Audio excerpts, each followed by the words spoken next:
Good morning મિત્રો.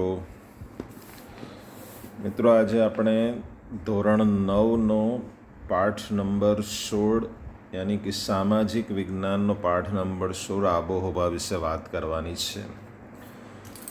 મિત્રો, આપ સર્વ જાણો છો કે આપણે વર્તમાન સમયની અંદર સરકાર દ્વારા જે નવો અભ્યાસક્રમ સુધારા કરીને મૂકવામાં આવ્યો છે એમાં જોવા જઈએ તો ઘણા બધા પાઠોને સરકાર દ્વારા બાકાત કરવામાં આવ્યા છે. એમાંના ઘણા બધા પાઠોના તો આપણે ટેસ્ટ લઈ પણ લીધેલા છે. એટલે હવે કદાચ 3-4 પાઠ એવા હશે જે તમારા સિલેબસથી બહારના છે. આપણે આબોહવા વિશે વાત કરવાની છે. અત્યાર સુધી તમે સર્વ જાણો છો કે આબોહવા અને હવામાનમાં ઝાઝો તમને બહુ ખબર પડતી નથી. ઘણા બધા તો એવું જ માને છે કે આબોહવા અને હવામાન બંને સરખું છે, પણ આજે આપણે એનો ભેદ પણ સમજી લઈશું. મિત્રો, તમને સારું લાગે અને વ્યવસ્થિત માહિતી લાગે તો તમારી સામે જે વિડીયો છે એ વિડીયોની નીચેના ભાગની ઉપર એક અંગૂઠાનું ચિહ્ન છે, ઊભો અંગૂઠો હોય, લાઇકનું ચિહ્ન, એના ઉપર જ્યારે તમારે આંગળી મારવાની અને એની નીચે સબસ્ક્રાઈબર લખેલું હશે. લાલ અક્ષરથી ના હોય તો બ્લુ અક્ષરથી હોય તો બ્લુ પર આંગળી મારશો એટલે લાલ થશે, તો લાલ પર આંગળી મારવાનું, જેના કારણે મારા આવનાર બીજા વિડીયો પણ તમને મળી શકે એમ છે. તો જોઈએ આપણે આબોહવા વિશે. વાતાવરણની લાંબા ગાળાની પરિસ્થિતિને આપણે શું કહીએ છીએ?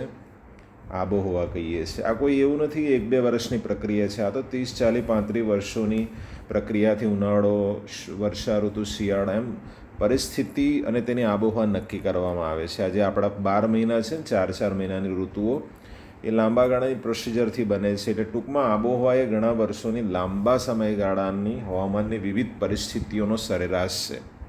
લાંબા ગાળાની પરિસ્થિતિની એવરેજિંગ જે છે એને આપણે આબોહવા કહીએ છીએ. જ્યારે હવામાન એ તો 5-5 મિનિટે બદલાય છે. હવામાન એ વાતાવરણની ટૂંકા ગાળાની સરેરાશ પરિસ્થિતિ છે. એક જ દિવસમાં કેટલી વાર હવામાન બદલાય. દિવસ દરમિયાન કોઈ પણ સમયે હવામાન, દાખલા તરીકે તમે મનાલીમાં જાઓ તો મનાલી છે, શિમલા છે, ઉત્તરાખંડ છે, આ બધી જગ્યા પર જાઓ ને તો કદાચ તમે હોટલ પરથી બહાર નીકળો ને તમને એવું લાગે કે હું સાઇટ સીન જોવા માટે જઈએ છીએ. જેવા તમે બહાર નીકળો ને ત્યાં જ વરસાદ પડે અને ફરી પાછું તમે વરસાદમાં જો તમારી ટ્રેક્સમાં બેસી જાઓ ને તો કદાચ તમે ત્યાં પહોંચોતા બિલકુલ ત્યાં વરસાદ પણ ન હોય. એટલે વાતમાં કહું તો હવામાન બદલાતું રહે છે. એટલે હવામાન બદલવાનો આધાર હવાનું તાપમાન છે. આ ખાસ યાદ રાખજો. હું ઝૂમ કરું છું લીટી, બરાબર. હવાનું તાપમાન જે છે એ મહત્ત્વનું છે. હવાનું દબાણ જે છે, હવાનું પ્રેશર આવે છે. ભેજ એટલે શું ખબર છે? ચોમાસાની અંદર જ્યારે તમે બહાર નીકળો છો પછી વરસાદ ભલે ના પડતો હોય પણ તમારા ચહેરા પર એક જાતની ચિકાસ આવી જાય છે. એવું લાગે જાણે ક્ષાર બાજુ છે. એને ભેજ કહેવાય. અને ભેજ વાતાવરણમાં હોય ને તો જ વરસાદ પડે. એટલું યાદ રાખજો. હવામાનમાં ભેજ હોય ને અને ધુમ્મસ, તમને બધાને ખબર છે કે વાદળોનું પ્રમાણ વગેરે જે પ્રવૃત્તિઓ જે છે ને એ વગેરે પર રહેલો છે. આ હવામાન આના આધારે બદલાય છે. શિયાળો હવે શરૂ થયો ને તો શિયાળામાં ભેજ નહીં હોય, સૂકી આબોહવા છે. એટલે આપણું શરીર સ્મૂથ થઈ જાય. ચહેરા પર તમે હાથ મારો ને આમ લીસું ચહેરો થઈ જાય. હવાનું દબાણ, પછી ધુમ્મસ, વાદળ, આ બધું હવામાનમાં ફેરફાર લાવે છે. વાદળો વધારે હોય તો તાપમાન ઠંડુ થઈ જાય, બરાબર. ઉનાળામાં એકદમ સૂકું થઈ જાય. એટલે ખેતી પ્રવૃત્તિ પર હવામાનની ઘણી અસર થાય છે. દાખલા તરીકે હમણાં ખેતરોમાં તુવેરનો પાક હોય અને અચાનક ઝાકળ રાતે પડી જાય ને તો પણ બહુ પ્રોબ્લેમ થાય, પણ ઘઉં જેવો પાક હોય તો એને ફાયદો થાય. એટલે ભારતીય હવામાન ખાતું જે છે એ રોજબરોજનું હવામાનનો અહેવાલ આપે છે. ખબર છે કે ભાઈ આજે વાતાવરણમાં ભેજ વધારે છે, દરિયાની અંદર લો પ્રેશર ઉત્પન્ન થયું છે, એટલે દરિયા કિનારાના લોકો દરિયામાં ના રહો, નહીં તો પછી તોફાન આવશે, 80ની સ્પીડે વાવાઝોડું ફૂંકાશે. આવું જે તે કંઈક સમાચારો આપતા રહે છે, કારણ કે હવામાન વિશેની આગાહી ખબર પડે છે. એટલે ભારતમાં આબોહવામાં બહુ બધી વિવિધતા છે. એવું નથી. ત્રીજા પેરેગ્રાફમાં તમે જોઈ શકો છો કે વિલક્ષણતા ધરાવતો દેશ છે. ભારતની અંદર બહુ બધી વિવિધ અથવા વિલક્ષણતા ધરાવતો દેશ છે. પૃથ્વીની સપાટીથી કેટલા પ્રદેશો એવા છે જે પવનની દિશા ઋતુ પ્રમાણે બદલાય છે. જે પવનની દિશા છે ને ઋતુ પ્રમાણે, તમે માનો છો વરસાદ જે છે જ્યારે શરૂઆત થાય છે ને ત્યારે કદાચ તમને એવું લાગે કે પશ્ચિમ દિશામાંથી આવે છે, પણ પછી એન્ડિંગમાં પાછો પૂર્વ દિશામાંથી પણ આવતો હોય. એટલે એ બદલાતું રહે છે બધું. દરેક ઋતુની અંદર આપણે, દાખલા તરીકે તમે ચોમાસું હોય તો નૈઋત્યના જે પવનો છે વરસાદ લાવે છે. નૈઋત્યના પવનોથી વરસાદ અને પૂરો થાય છે ઈશાન કોણીય પવનોથી. એટલે ઋતુ પ્રમાણે દિશા બદલતા પવનોને આપણો ભારત દેશ મોસમી પવનોનો દેશ છે. ઋતુ પ્રમાણે દિશાઓ બદલાય છે. શું બદલાય છે? ઋતુ પ્રમાણે દિશા બદલતા પવનો છે. કઈ ઋતુ છે એના આધારે એની દિશા બદલે છે. અરબી ભાષાનો જે મૂળ શબ્દ છે ને મોસમી, એના પરથી મોસમ પરથી આ મોસમ શબ્દ ઉતરી આવેલો છે. એટલે આપણે એશિયા ખંડ ખરો ને, જો તમને ખબર હોય તો દુનિયામાં 6 ખંડો છે, એમાં આપણે એશિયા ખંડમાં છે. અને એની અંદર તમે જોવા જાય તો ભારત છે, પછી શ્રીલંકા છે, પાકિસ્તાન છે, બાંગ્લાદેશ છે, આ બધા મ્યાનમાર છે, આ બધા મોસમી આબોહવા અનુભવતા દેશો છે. હવે આપણે જે ઋતુ પરિવર્તન થાય છે ને એના વિશેની વાતો કરવાની છે. એવી રીતે ઋતુ પરિવર્તન થાય છે. એમાં મુખ્ય પૃથ્વીનું સૂર્યની ચારે બાજુ પરિભ્રમણ થાય છે. શું થાય છે? મુખ્ય કારણ પૃથ્વી જે છે ને પૃથ્વીનું સૂર્યની આજુબાજુ ચારે બાજુ પરિક્રમણ કરે છે. એટલે એનું શું થાય છે? ધરી નમન, પૃથ્વીની ધરીનું નમન પણ ભાગ ભજવે છે. કઈ બાજુ જે નમે છે એ પણ બહુ ઇમ્પોર્ટન્ટ છે. એટલે પૃથ્વીની ધરી જે છે ને 23.5 નમેલી છે. એને આપણે કર્કવૃત્ત પણ કહીએ છીએ. કક્ષાની દૃષ્ટિએ જોવા જઈએ તો 66.5 ખૂણો બનાવે છે.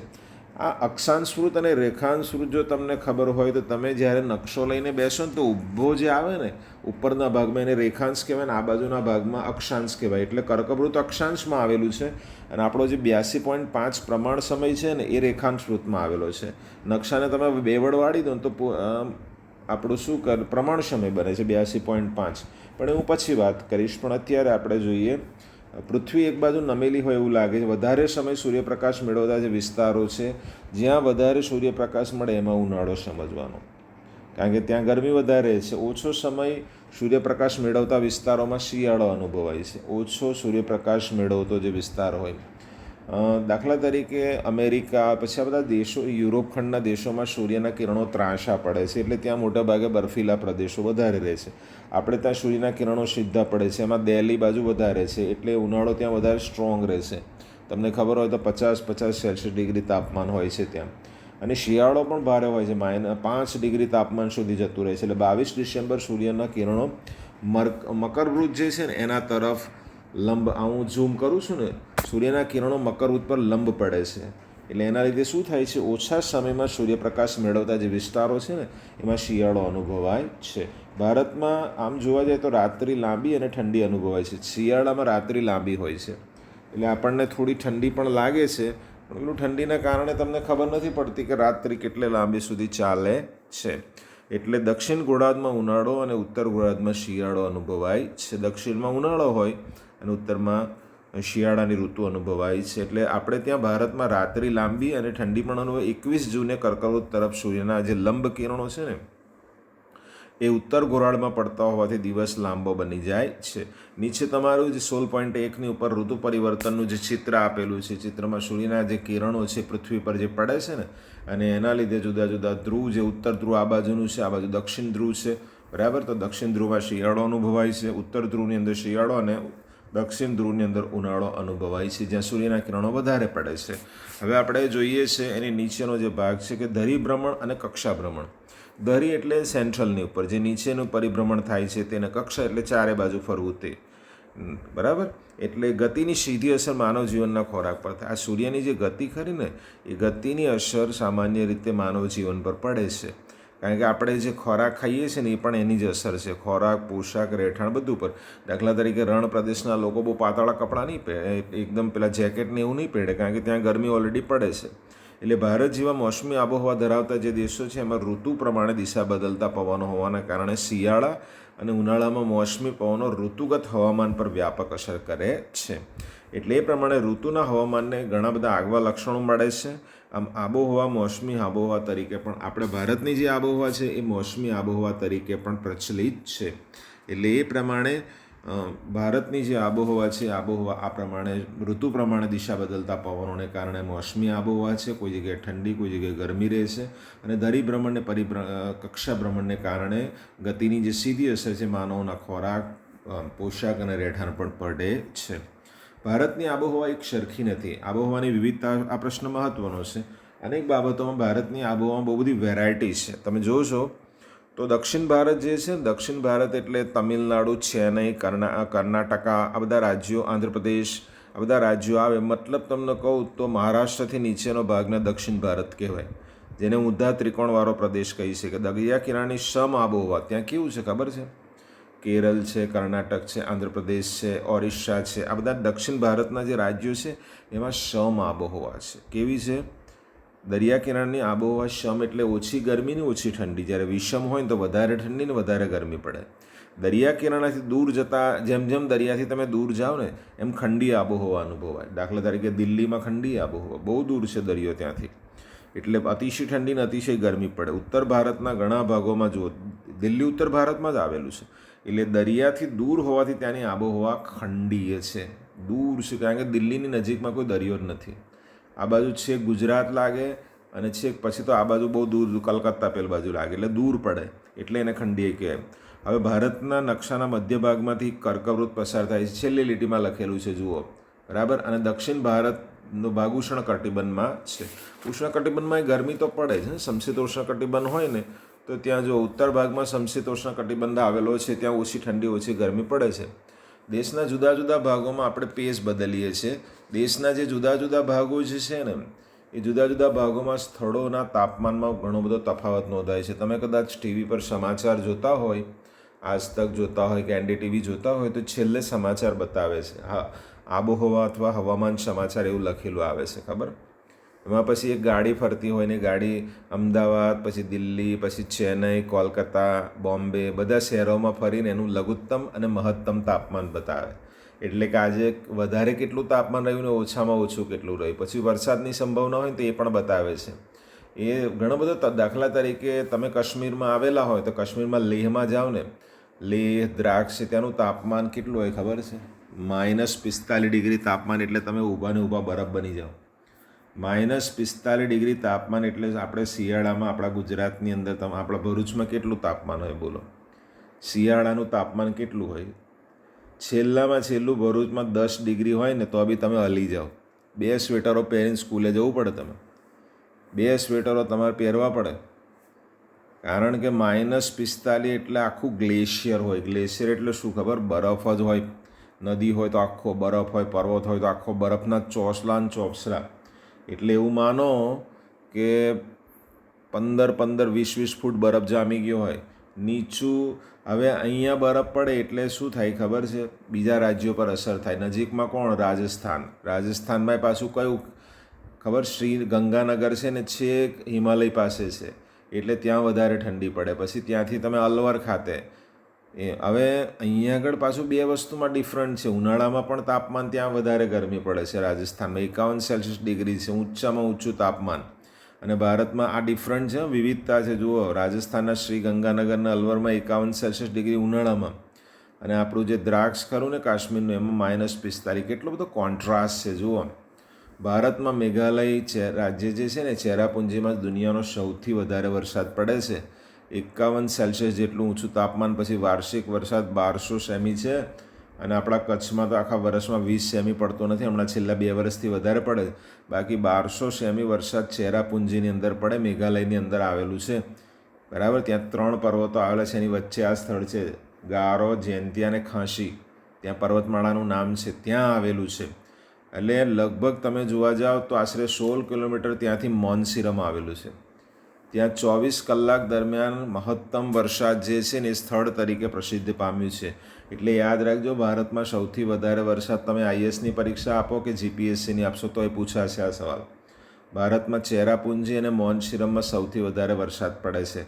મોશીનરમ લખ્યું છે, મોનશીરમ બોલાય આમ, બરાબર. તો એ પ્રમાણે આટલી જગ્યાની ઉપર આવે. પશ્ચિમ રાજસ્થાનના રણ પ્રદેશો છે ને, એમાં તો માંડ 10 થી 12 સેમી, એટલે કચ્છનું રણ, પછી ભારતીય મહામરુસ્થળ ખરું ને, એની અંદર પણ બહુ ઓછું વરસાદ પડે છે. કોઈ એક પ્રદેશમાં પૂરની વિકટ, જ્યારે બીજી બાજુ શું છે ખબર છે? કેટલા વિસ્તારો એવા છે જ્યાં ભયંકર વરસાદ પડે છે, વિકટ પરિસ્થિતિ સર્જાય. દાખલા તરીકે ઉત્તર ભારત જે છે ને વચ્ચે, નહીં પેલું તમે કદાચ એક પિક્ચર જોયું હોય તો તમને ખબર હોય તો, સુશાંત સિંહ રાજપૂતનું એક પિક્ચર હતું, ખબર? મને યાદ આવે તો હું તમને કહું. એની અંદર કેદારનાથ હતું, એની અંદર કેવો ભયંકર પૂર આવે ખબર? એ ઓલરેડી એ પૂર આવેલું હતું અને બહુ બધા માણસો ખલાસ થઈ ગયા. એટલું બધું આખું આભ ફાટ્યું, એટલું બધું પૂર આવેલું હતું. તો એક બાજુ આટલો બધો વરસાદ છે, જ્યારે બીજા પ્રદેશોમાં વરસાદ જે છે ને ન પડવાને કારણે દુકાળ પડે છે, અને બીજી બાજુ વધારે વરસાદમાં લોકો મરી જાય છે. વધારે વરસાદને અતિવૃષ્ટિ કહેવાય, ને ના પડે એને અનાવૃષ્ટિ કહેવાય. વિરોધાભાસી આબોહવા સ્થિતિ છે આપણા દેશની અંદર. કચ્છમાં એકદમ શું કહે સૂકું વાતાવરણ હોય ને તો ચેરાપુંજીમાં એકલા ભેજવાળું વાતાવરણ, ગાજવીજ ને તોફાનો અને ધૂળની ડમડીઓ અને ઉષ્ણકટિબંધીય ચક્રવાક એટલે પવનના સુસવાટા વિનાશક અસરો હોય.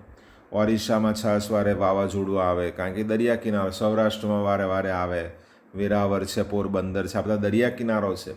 ઋતુગત હવામાન અનેકવિધ રીતે, આ સવાલ પૂછાયો છે, અનેકવિધ રીતે અસરકારક જોવા મળે છે. હવે આપણે જોવાનું છે આબોહવાને અસર કરતા પરિબળો. કયા કયા પરિબળો આબોહવાને અસર કરે છે એ આપણે જોવાનું છે.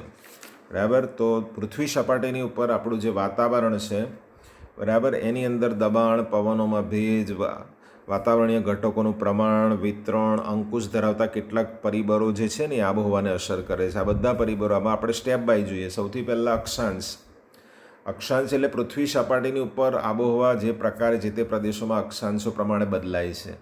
આબોહવામાં તત્વોનું વિતરણ મોટે ભાગે અક્ષાંશોને અનુસરે છે. ક્રમિક અક્ષાંશો વચ્ચે 111 કિલોમીટરનું અંતર છે. અક્ષાંશ વૃત્ત અને રેખાંશ વૃત્ત તમારા નકશાને ડાબા હાથની ઉપર અથવા જમણા હાથની સાઈડ પર જે હોય ને, બરાબર, તો એ જગ્યાએ આપણે અક્ષાંશ વૃત્તો પણ કહીએ છીએ. એટલે વિશ્વવૃત્તની આસપાસના જે પ્રદેશો છે ને એને સૂર્યના કિરણો સીધા લંબ પડે છે, તેથી ત્યાં 12 માસ ગરમી પડે છે. એટલે ઉષ્ણકટિબંધીય અને સમશીતોષ્ણકટિબંધીયવાળા વિસ્તારો છે ને ત્યાં આબોહવાકીય પરિસ્થિતિ ધરાવતા વિભાગમાં વહેંચાઈ જાય છે. એટલે એક બાજુ શિયાળા જેવું થઈ જાય ને એક બાજુ ઉનાળા જેવું થઈ જાય. એટલે આબોહવાકીય પરિસ્થિતિ ધરાવતા થઈ જાય. ત્યાર પછી સમુદ્રથી અંતર. શાને કારણે આપણે ત્યાં આબોહવામાં આવું બધું ડિફરન્ટ રહેતું હોય છે? સમુદ્રથી અંતર. સીધી વાત છે ને કે ભાઈ અમુક પ્રદેશો દરિયાથી બહુ દૂર છે. દિલ્હી છે, આબોહવા અસર કરનારું બીજું મહત્ત્વનું પરિબળ છે. જમીન પ્રદેશોના અંતરો બહુ લાંબુ ડિસ્ટન્સ છે. ચેન્નઈ અને દિલ્હીની અંદર, ચેન્નઈ દરિયાની વચ્ચોવચ્ચ જેવું પણ બોર્ડર પર જ છે અને દિલ્હી બહુ દૂર છે. સૂર્યની ગરમી સંઘરવાની તેમજ તેની આપલે કરવાની શક્તિ. દિલ્હી સૂર્યની સંઘરવાની શક્તિ, એમાં પાણી નથી એટલા કારણે ત્યાં સંઘરવાની શક્તિ ઓછી છે. જમીન અને પાણીમાં જુદી જુદી રીતે થાય છે. સૂર્યની જે ગરમી છે ને એ ગરમીને શોષવાની તાકાત જ્યાં દરિયો હોય તો વધારે શોષે એટલે ત્યાં ઓછી ગરમી પડે. જ્યાં દરિયો ના હોય તો જમીન પર સીધા કિરણો પડે એટલે ગરમી વધારે પડે. પરિણામે સમુદ્ર અને તેના કિનારા અને નજીકના જે ભૂમિભાગો છે ને ત્યાં સમ આબોહવા છે. ચેન્નઈ, પછી મદ્રાસ, એક જ કહેવાય ચેન્નઈ ને મદ્રાસ, મેંગલોર, બરાબર, આ બધી જગ્યા, મછલીપટ્ટનમ, વિશાખાપટ્ટનમ, આ બધી જગ્યાની ઉપર સમ આબોહવા છે. જ્યારે ઉત્તર ભારતની અંદર અમૃતસર હોય, દિલ્હી હોય, જયપુર હોય, આ બધી જગ્યાની ઉપર કેવું છે? વિષમ આબોહવા છે, કારણ કે તે સમુદ્ર કિનારાથી બહુ દૂરના વિસ્તારો છે. ભારતમાં બોમ્બે દરિયા કિનારે છે તે સમ આબોહવા છે, જ્યારે નાગપુર અને દિલ્હી દરિયા કિનારાથી દૂર છે. અંદર મેં કહી દીધું છે. ત્રીજો મુદ્દો સમુદ્ર સપાટીથી ઊંચાઈ. સમુદ્રની સપાટીથી વાતાવરણ જેમ જેમ ઊંચે જઈએ ને તેમ તેમ હવાનું દબાણ અને હવાનું તાપમાન જે છે ઘટતું જાય છે. જેમ જેમ તમે સમુદ્રથી ઉપર જતા જાઓ ને, બરાબર, તેમ તેમ આવું ક્યાં લખેલું હોય ખબર છે? કોઈ પણ રેલવે સ્ટેશન પર જાઓ ને ત્યાં પીળા અક્ષરે જંકશન લખેલું છે, એની નીચે લખ્યું છે, જુઓ, આ રેલવે સ્ટેશન સમુદ્ર સપાટીથી આટલી ઊંચાઈ પર છે એવું લખ્યું હશે. બરાબર, ધ્યાનથી જોજો. જ્યારે ભૂપૃષ્ઠની ઊંચાઈ વરસાદમાં વધારો કરે છે. ભૂપૃષ્ઠની ઊંચાઈ એટલે તમે ડેલહાઉસી જાઓ, શિમલા જાઓ, કાશ્મીર જાઓ, આ બધા પ્રદેશો આપણા કરતાં બહુ ઊંચાઈ છે. 15,000 થી 16,000 મીટર આપણા કરતાં ઊંચા પ્રદેશો છે. હિમાલયમાં તો ઘણા બધા પ્રદેશો, તમે ડેલહાઉસી હોય કે પછી ગુલમર્ગની ટેકરીઓ પર જાઓ ને તો તે 22,000 મીટર ઊંચું છે આપણા કરતાં. હિમાલય પર્વતની ઊંચાઈને લીધે ત્યાં ઊંચા શિખરો હોય ને ત્યાં 12 માસ એકલો બરફ છવાયેલો રહે એટલે ભેજવાળી હવા ઊંચે ચડતા ઠંડી બને અને ત્યાં ગમે ત્યારે વરસાદ આપે. તમે એવું કહું કે એની ટાઈમ ડેલહાઉસી, શિમલા બધામાં વરસાદ પડ્યા જ કરે 5-5 મિનિટે. અસમ છે, મેઘાલય છે, આ બધા પહાડી પ્રદેશોમાં ઊંચાઈ વધે એટલે એના કારણે વરસાદનું પ્રમાણ પણ ત્યાં બહુ જ રહે છે. સામાન્ય પરિસ્થિતિમાં પૃથ્વીની સપાટી જે છે ને એ ઊંચી તરફ જતાં જેમ જેમ 165 મીટર 1 અંશ અથવા તો સરેરાશ 1,000 મીટર 6.5 સેલ્સિયસ જેટલું તાપમાન ઘટે છે. જેમ જેમ ઉપર જઈએ તેમ તેમ તાપમાન ઘટતું જતું જાય. એટલે એમાં શું થાય છે? તમારી વિજ્ઞાનની ભાષામાં એક ઘનીભવનની પ્રક્રિયા થાય અને વરસાદ ફટાફટ પડવા માંડે છે. એટલે અમુક ઉત્તર ભારતમાં બહુ જલ્દી વારંવાર વરસાદ પડે છે. વાતાવરણીય દબાણ અને પવનો. એના પછીનું કારણ શું છે? આબોહવાને અસર કરનારા પરિબળો વાતાવરણીય દબાણ અને પવનો. આપણે ત્યાં ઉત્તર પૂર્વીય વ્યાપારિક પવનોવાળા ક્ષેત્રો જે છે ને ત્યાં પવનોની ઉપર ઉત્તર ગોળાર્ધના અને ઉષ્ણકટિબંધના ગુરુદાબ પટના ભારે દબાણો જે પટ્ટાઓ સર્જાય છે ને, એટલે એના લીધે પૃથ્વીના ધરીભ્રમણને લીધે થોડા મરડાઈને વિશ્વવૃત્ત જે છે ને તે તરફ થાય છે. એટલે ભૂતકાળમાં દરિયાઈ માર્ગે થતા વેપાર માટે આ પવનોનો લાભ લેવામાં આવતો હતો. દરિયા માર્ગે જે વેપાર થતો હતો ને એના લીધે આ પવનોનો લાભ લેવામાં આવતો હતો, એટલા કારણે એને વ્યાપારી પવનો કહેવામાં આવતા હતા. એટલે ખબર છે દરિયાની અંદર વહાણ લઈ જવાનું હોય ને તો એમને ખબર છે કે ભાઈ આ ટાઈમે આ બાજુના પવનો ફૂંકાશે. જો સામે પવનો આવતા હોય ને તો વહાણ લઈને જવાની તકલીફ પડે. એટલે કોઈ વેપારી જે માલ સામાન ભરવાનો હોય ને તો જ્યારે પવન ઉતરતો પવન હોય તમે સાયકલ લઈને જતા હોય બરાબર, અને પવન સાયકલની સામે આવે તો તમારી સાયકલ ડોલવા માંડે છે, પણ પવન તમારી પાછળથી આવતો હોય તો તમને ચલાવવાનું બહુ સારું પડે છે. એવું દરિયામાં પણ છે. પવનો ભૂભાગમાંથી ઉત્પન્ન થઈને જમીન ભાગમાંથી ઉત્પન્ન થઈ મોટા ભાગે હોવાથી ભેજનું પ્રમાણ ઘણું ઓછું હોય છે. જો એક વસ્તુ યાદ રાખજો, દરિયા પરથી જમીન પર પવનો આવે તો સમજવાનું વરસાદ વધારે પડે છે, પણ જમીન પરથી દરિયા બાજુ પવનો જાય ને તો વરસાદ ઓછો પડે, કારણ કે ભેજ પ્રમાણમાં ઓછું હોય છે. એટલે ભારતની દક્ષિણે હિન્દ મહાસાગર આવેલો છે, તમને બધાને ખબર છે. પશ્ચિમે અરબ સાગર છે, એટલે આ બાજુ કઈ બાજુ કલકત્તા આપણા ગુજરાત બાજુ અરબ સાગર છે, અને પૂર્વ છે બંગાળની ખાડી છે.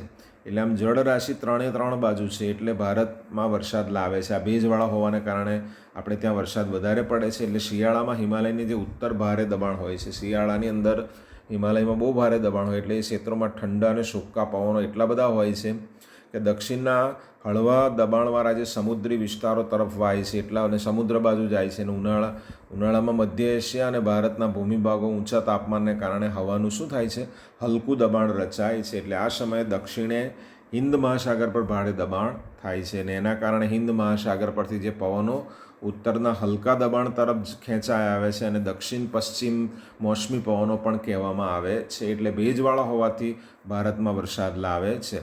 ભારતમાં વરસાદ લાવવાનું કારણ શું છે? કારણ કે પવનોની અંદર ભેજ વધારે છે, એટલા કારણે ભારતમાં વરસાદ પડે છે. અને કઈ બાજુથી પવનો આવે છે એ તમારે લખવાનું કે હિમાલયના ઉત્તરેથી દબાણ થાય છે બરાબર. ઠંડા અને સૂકા પવનો દક્ષિણમાં હળવા દબાણ કરે છે, જ્યારે મધ્ય એશિયા હોય એમાં ભારતના ભૂમિભાગો ઊંચા ભાગો જે છે ને હિમાલયના એમાં હલકું દબાણ રચાય છે. એટલે દક્ષિણે હિન્દ મહાસાગર પરથી ભારે દબાણ થાય, એટલે હિન્દ મહાસાગર પરથી જે પવનો નીકળે ને હલકા એ ખેંચાઈને દક્ષિણ પશ્ચિમ મોસમી પવનો થાય, એટલે ભેજવાળો હોવાને કારણે વરસાદ બધે પડે છે. અને ભારતના જે વિસ્તારો દૂરના વિસ્તારો ખરા ને એ બધા પ્રદેશોમાં ક્યારેક વિશિષ્ટ ઘટના આકાર લે છે બરાબર, જેનાથી આબોહવાની દીર્ઘકાલીન શું થાય છે પ્રણાલીમાં થોડો તફાવત આવે છે. કોઈ વાર એવી ઘટના બને કે અચાનક વાવાઝોડાને ઉપસી નીકળે બરાબર. ભારતના હવામાનની અંદર જે આવું પરિવર્તન થાય એને જેમ સ્ટ્રીમ અથવા તો પશ્ચિમી વિક્ષોભ પણ કહેવામાં આવે છે. એટલે વેસ્ટર્ન ડિસ્ટર્બન્સની અંદર એને અલ નીનો અથવા આઈટી સી ઝોન જેવી ઘટનાઓ પણ એની અંદર અસર કરે છે. એટલે ભારતની મોસમની જે લાક્ષણિકતાઓ છે મોસમ આબોહવાની બરાબર, મોસમી આબોહવા એ લાક્ષણિકતાઓ આપણે જોઈએ કે મોસમી આબોહવા કોને કહી શકાય છે. એટલે એ પ્રમાણે આની સાથે સાથે હવે એક ભારતનું ઋતુચક્ર જે છે એ આપણે પાર્ટ 2માં ચલાવીશું. અને ઋતુચક્ર પછીનો જે મુદ્દાઓ છે, શિયાળો ઉનાળો ક્યારે આવે છે એના વિશેની વાત મારે તમને કરવાની છે.